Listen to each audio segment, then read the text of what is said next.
Alépé, localité située dans la région de la Méé, à 58 km d'Abidjan, capitale économique ivoirienne. Frères jumeaux, Alassane et Fousseni y possèdent des hectares de plantations de cacao. La campagne cacaoyère vient de débuter en ce mois d'octobre. Ils ont décidé de faire un tour dans leur plantation pour s'enquérir de l'état d'avancement des fèves de cacao. On est venu voir à quel niveau les fèves sont, si la récolte va commencer. On est venu planifier avec les ouvriers. Leur amour pour la culture du cacao remonte à leur enfance.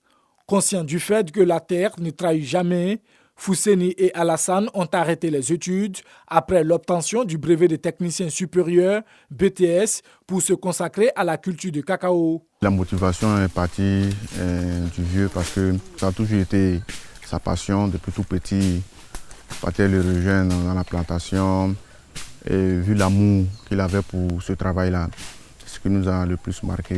Voyant qu'il était seul, il n'avait personne pour l'aider à croître et développer la filière. C'est comme ça qu'on va se lancer auprès de lui pour pouvoir mieux faire avancer les choses. Pour réussir ce retour à la terre, Alassane et Fousseni ont intégré dans leur gestion l'agroforesterie, une méthode pour améliorer la qualité de leurs produits.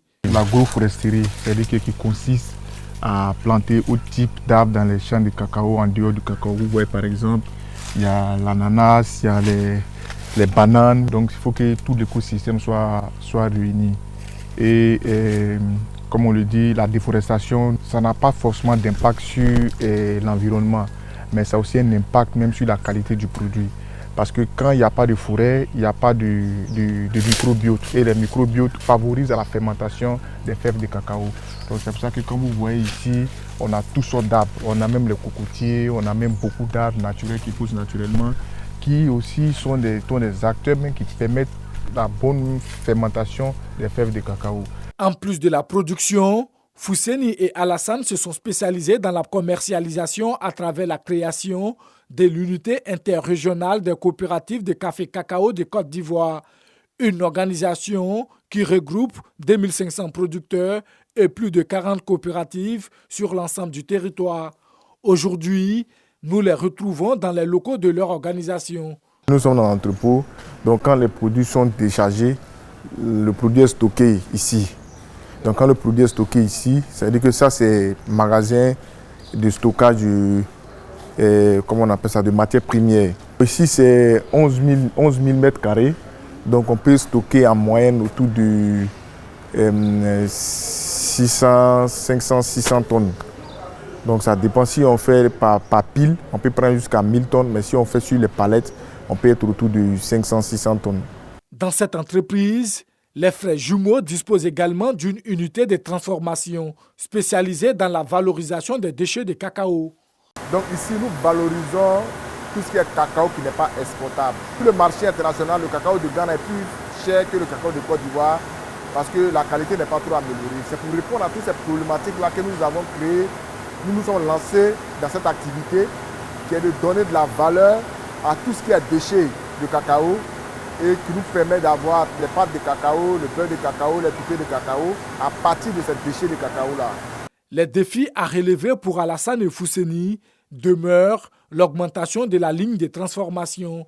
La trentaine révolue, Fousseni et Alassane emploient une centaine de personnes dans cette entreprise et les employés ne tarissent pas de loge à leur endroit, surtout pour leur politique managériale.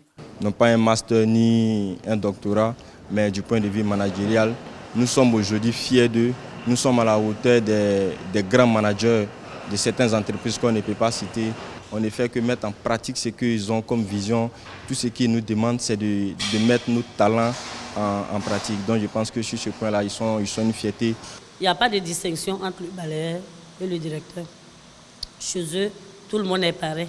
Ils n'ont jamais fait de distinction pour dire que non, comme je fais mon service entretien, genre, ils vont me minimiser d'une autre manière. Il n'y a jamais eu ça.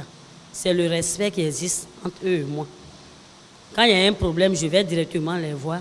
Eux, ils sont prêts. Alassane et Fousseni participent à la 9e édition des Journées nationales du cacao et du chocolat.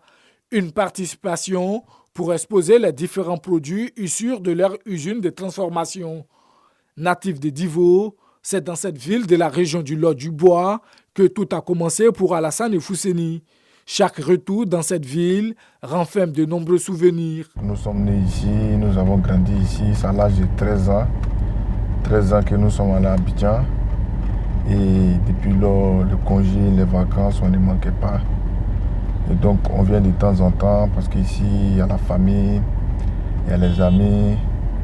Parce qu'à un niveau de la vie, il faut des vrais amis qui peuvent vous mettre vraiment sur le bon chemin. Et ce type d'amis-là sont à Divo. Et donc on est plus à l'aise ici, on se sent plus mieux. Selon le Conseil du café cacao, la culture du cacao représente entre 15% et 20% du produit intérieur brut en Côte d'Ivoire. Elle emploie près de 600 000 planteurs et fait vivre près de 6 millions de personnes. Pour les frères jumeaux, la jeunesse doit s'accaparer de la richesse qu'est la cacaoculture. C'est pourquoi ils les invitent à retourner à la terre, car selon eux, la terre nourrit son homme.